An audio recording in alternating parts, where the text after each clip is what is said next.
आप सबको विदित है कि मनीष तिवारी जी को चंडीगढ़ से कांग्रेस का लोकसभा का उम्मीदवार बनाया गया है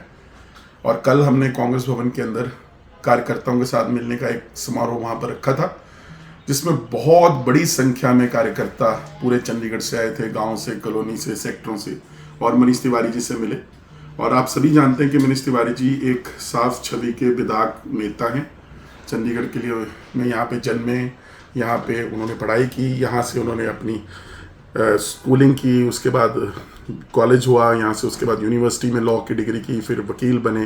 फिर एनएसयूआई की छात्र राजनीति से यहाँ से गए और उसके बाद 2 बार उनको मौका मिला लोकसभा चुनाव लड़ने का, नंदपुर साहब से और लुधियाना से, जहाँ से वो जीते।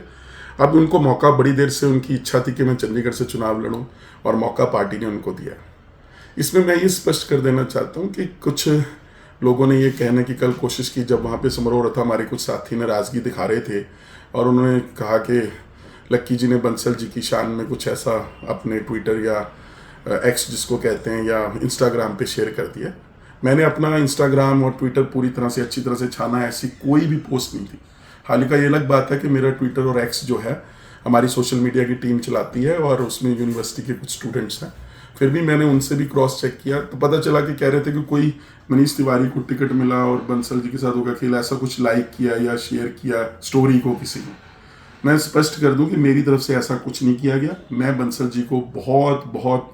उनकी इज्जत करता हूं, बहुत उनका सम्मान करता हूं और वो हमारे सीनियर मोस्ट लीडर हैं, बहुत वरिष्ठ नेता हैं और उन्होंने भी, मुझे पता चला कि सभी कार्यकर्ताओं को कहा है कि सभी चुनाव के अंदर जुटे। फिर भी मैं समझता हूँ कि अगर किसी भी साथी को कोई बात है, कोई नाराज़गी है, शायद मेरे किसी एक्शन से किसी को कुछ लग रहा हो, तो हम मिल बैठ के इस बात को सुलझा लें, क्योंकि मुद्दा बहुत बड़ा है, चुनाव बहुत बड़ा है। लड़ाई भाजपा के साथ है, मोदी सरकार की नीतियों के खिलाफ है।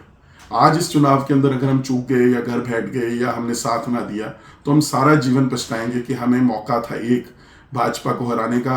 और उन शक्तियों को हराने का जो देश के अंदर इस समय अपनी शक्तियों का दुरुपयोग कर रही हैं। तो साथियों, मैं आपसे फिर एक बार विनम्र अपील करना चाहता हूं कि किसी की साथी के मन में अगर कोई भी शंका, शुबा, कोई भी गिला, नाराजगी है, वो कृपया हम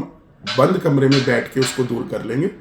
और हम उसको पब्लिक ना करें और उसको बार बार करके पार्टी के प्रोस्पेक्ट को खराब करने की कोशिश ना करें। जो भी साथी चाहता है कि इंडिया अलायंस की जीत हो, वो मनीष तिवारी जी के कैंपेन में लगे, आए, साथ जुड़े और बैठ के हर बात का हल होता है। अब सब हमारे भाई बहन हैं, सारे साथी हैं, सारे ऑफिस बेरर्स हैं। किसी को भी कोई मन में अगर बात है तो वो वेलकम है, वो कांग्रेस भवन आ सकता है और हम इस बात को खत्म करें।